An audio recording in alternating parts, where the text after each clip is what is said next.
இந்த வீடியோ எந்த loan app, bank அல்லது ஃபைனான்சியல் சர்வீஸையும் ப்ரமோஷன் செய்யவில்லை. இது கல்வி மற்றும் பொது தகவல் நோக்கத்திற்காக மட்டும். இந்த ஒரு சட்டத்திட்டத்தை தெரிஞ்சுக்கோங்க.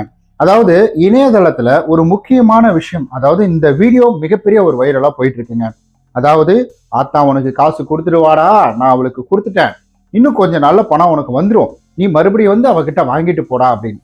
இந்த வீடியோ வரும் பொழுதே நான் நினைச்சது என்னன்னா, கண்டிப்பா எவனாவது ஒரு அரமண்டையன் இவங்களை வீடியோ எடுத்து இன்னும் கொஞ்சம் ஃபேமஸ் ஆகிடுவான் அப்படின்றத நான் அப்பயே யோசிச்சேன்.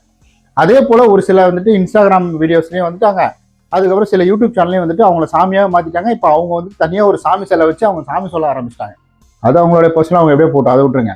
இப்போ நம்ம இந்த இடத்துல என்ன பார்க்க போறோம் அப்படின்னு கேட்டீங்கன்னா, ஸோ ஒரு கலெக்ஷனுக்கு வரக்கூடிய பர்சனுக்கு எந்த உரிமை இருக்கு, எந்த சட்டத்தின் கீழே அவங்க நம்மள வீடியோ எடுக்கிறாங்க அப்படின்ற மிகப்பெரிய ஒரு கேள்வி.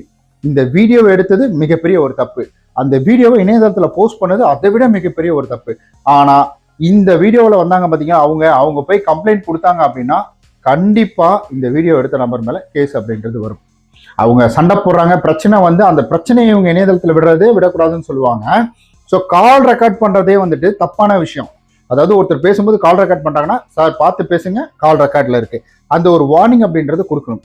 ஆனா இந்த கால் ரெக்கார்ட் பண்றதையே வந்துட்டு அந்த மாதிரி வரக்கூடாது, சைலண்டா ரெக்கார்ட் பண்ணக்கூடாது அப்படின்றதுக்காக தான் இப்போ வரக்கூடிய ஸ்மார்ட் போன் எல்லாமே அப்டேட்டிங்ல அவங்க என்ன பண்றாங்கன்னா, சில வந்துட்டு வாய்ஸ் ரெக்கார்டு, அதாவது வந்து this call will be recorded அப்படின்ற மாதிரி சொல்றதும், திஸ் கால் பி ரெக்கார்டட் அப்படின்னு சொல்றதும், இந்த மாதிரி விஷயங்கள் இல்ல ஒரு பீப் சவுண்ட் அப்படின்றத கொடுக்குறாங்க. ஸோ இதெல்லாம் தொடர்ந்து நடந்துகிட்டு இருக்குது. ஒரு ஆடியோக்கே இவ்வளவு பெரிய வந்துட்டு ரெஸ்ட்ரிக்ஷன் இருக்கு அப்படின்னா, அப்ப வீடியோக்கு நீங்க சில யூடியூப் சேனல்லாம் இணையதளத்துல வந்துட்டு நீங்க வெளிநாட்டு சேனல்லாம் பாத்தீங்கன்னா, அந்த வீடியோவில் சம்மந்தப்பட்டவங்க, அந்த சேனலுக்கு சம்மந்தப்பட்டவங்களுடைய புகைப்படம் மட்டும் தான் இருக்கும், இல்லை ஒத்துக்கிட்டவங்களுடைய ஃபேஸ் மட்டும் தான் அந்த இதில் இருக்கும்.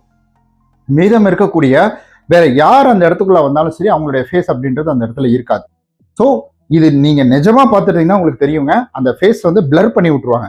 ஸோ இப்போ ஒரு லோன் எடுத்து கட்ட முடியாத இருக்கிறவங்க அவங்க தனிப்பட்ட விஷயங்களை இங்க கொண்டு வந்து லோன் எடுத்து கட்டல அவங்க நக்கல் பண்றது, கிரிட்டிசைஸ் பண்றது, அந்த அம்மா பண்றது தப்பு தான், அது நான் வந்துட்டு ரைட்லாம் சொல்லலைங்க. காசு கட்டாமல் இழுத்து அடிக்கிறது தவறான விஷயம் தான். அதுக்காக வீடியோ எடுக்கிறது வந்துட்டு சரியான விஷயம் அப்படின்னு நான் சொல்லலை நான். ஸோ முழுக்க நான் இந்த ஃபீல்டில் இருக்கிறதுனால என்னுடைய பாயிண்ட் ஆஃப் வியூலேருந்து நான் எப்படி இதெல்லாம் பார்ப்பேன் அப்படின்றது தான் நான் உங்கள்கிட்ட பகிர்ந்துட்டு இருக்கேன், அவ்வளவுதான். ஸோ அவங்க மேலேயும் தப்பு இருக்கு, வீடியோ எடுத்த இவர் மேலே நிறைய தப்பு அப்படின்றது இருக்கு. எடுத்தது ஓகே, ஏன்னா ஒருவேளை லேடிஸ் கிட்ட பார்க்க போறாங்க, அவங்களை பார்க்க போகல அவங்க வந்துட்டு ஏதாவது ஒரு விஷயங்களை சொல்லலாம். ஏன்னா எனக்கு கூட ஒரு இன்சிடென்ட் அப்படின்னு நடந்துருக்கு, மேலே வரவே முடியாதுன்னு கேட்டால் அவங்க மேலே வந்துட்டுன்னு சொன்னாங்க. அதுக்கப்புறம் சிசிடிவி ரெக்கார்டை பார்த்ததுக்கப்புறம் 8 வருஷம் இருக்கும்னு நினைக்கிறேன்.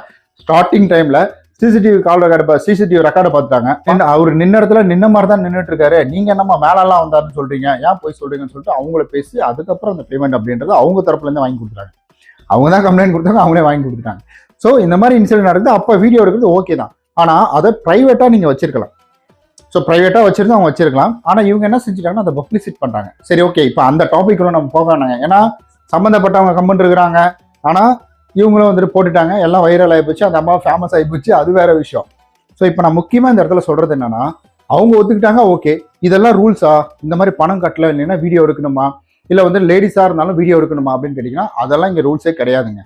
காசு கேட்க போகணும், அவ்வளோதான், கரெக்டான நேரத்தில் போகணும். அதில் ஏதாவது பிரச்சனை வந்துச்சு, எவிடன்ஸ் இருந்துச்சுன்னா மாட்டுவாங்க.